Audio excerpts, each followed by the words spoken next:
Joining us now, retired Navy Rear Admiral John Kirby, an MS Now national security analyst, director of the University of Chicago's Institute of Politics, former White House national security communications advisor as well, and Mark Polymeropoulos, MS Now national security and intelligence analyst and former CIA officer. Admiral Kirby, has President Trump miscalculated these negotiations, and is this a quagmire?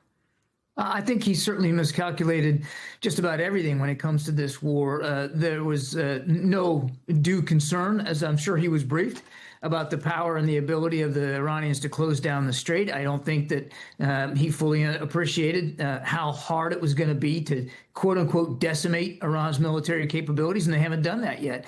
And I think they're learning afresh and anew how difficult the Iranians can be at the negotiating table, or even close to the negotiating table. They are long-term planners. They get into the technical details, and they believe they have the leverage right now. So I think there has been a series of miscalculations since February, since this war began, and I don't see any indication that they are learning from these mistakes going forward in such a way as to try to end this war in a responsible way.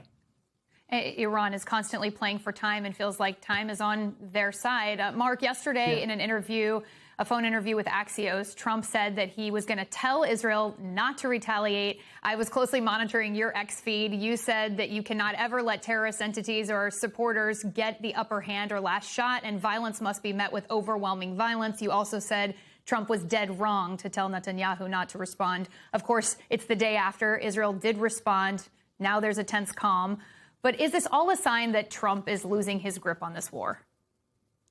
Well, I think he is losing this grip on this war because, first of all, the Iranians know that he wants out of this. And so we have lost that leverage. But, Ariel, the point I made in that X post was that an Israeli national security doctrine really fundamentally rests on the notion of responding to any type of attack.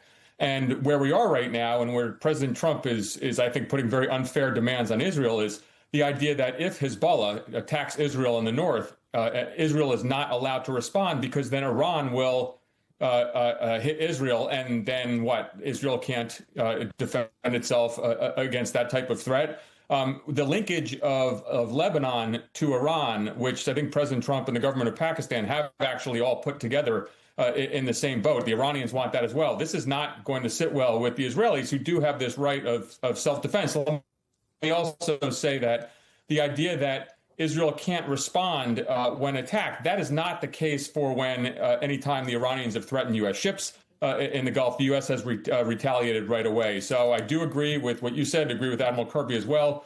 The president has mismanaged this, but he also has basically given a really significant leverage to the Iranians. And this is not going to be helpful in the days and weeks ahead. So, Admiral, I do want to get your response to that. You know, there is growing urgency that's being paid, or attention that's being paid to this alleged rift between Netanyahu and Trump on the issue of how Israel responds to Hezbollah in Lebanon. Does Iran now see the opportunity to defend its proxy, as it appears that Trump wants to constrain Israel's actions, as Mark is touching on? And what does that dynamic mean for the region? Yeah, they also see opportunities to further cause fissure and friction between the United States and our only ally in this war, which is Israel. And I think we need to remember, and it has been too easy to forget as we've been doing this back and forth and kabuki dance with the Iranians in Doha, is that the other key player here in this negotiation is going to be Israel. Now, they may not be at the table, they may not be in that hotel, but they're going to be watching all of this very, very closely, and they have a vested interest in them. A nuclear Iran is a national security threat. I agree with the president, and I'm glad that he keeps coming back to that point. But to Israel, it's an existential threat. And the way these proxies continue to attack Israel, obviously, is something they have to take seriously. And so I agree. They have a right to defend themselves. But it just, to me, augurs all the more how important it is to factor in Israeli interests here as we continue to try to find a way to negotiate an end to this. You mentioned the nuclear quotient here. Mark, I want to play some of what President Trump said about Iran's nuclear stockpiles. Let's listen.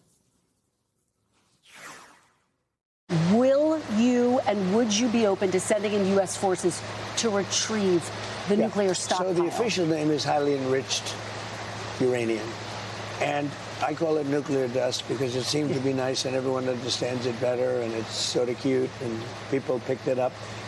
But the way you do it is if we make a deal, now we're friendly, we'll all go together it'll be our equipment. We'll take it out and destroy it, whether it's on site or whether we take it off site.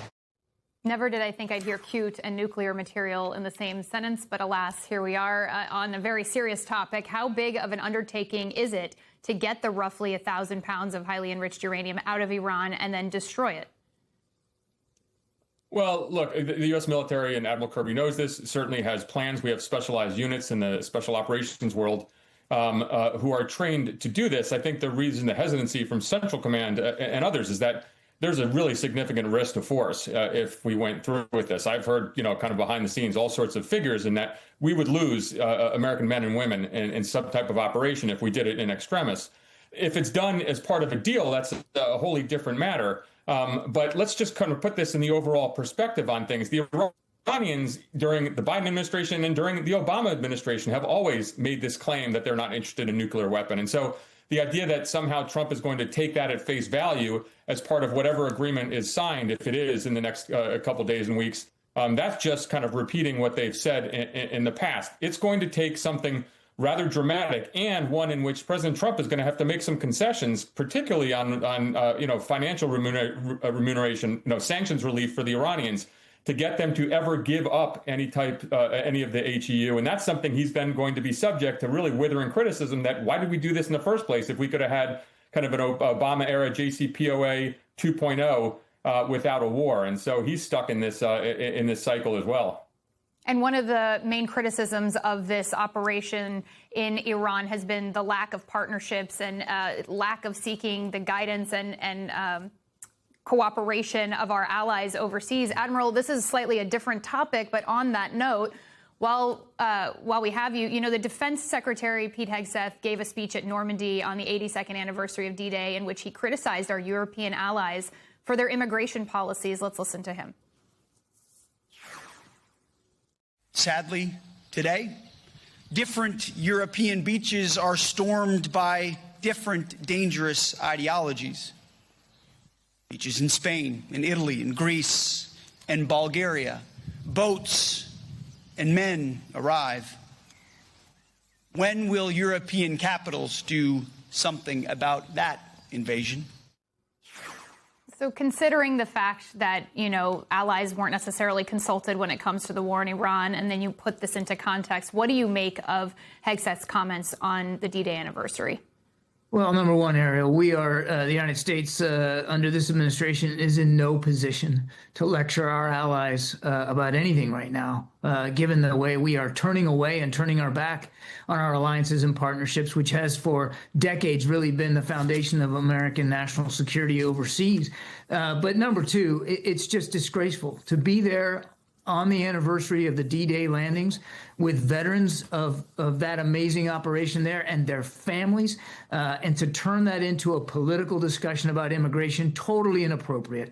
And I was embarrassed as an American and as a veteran that our Secretary of Defense would take that opportunity to deliver such an overtly political and inappropriate message. I think it was a slap in the face to those brave men and their families who were in attendance that day. Admiral John Kirby and Mark Palomaropoulos, thank you both for your service to this country. We appreciate you.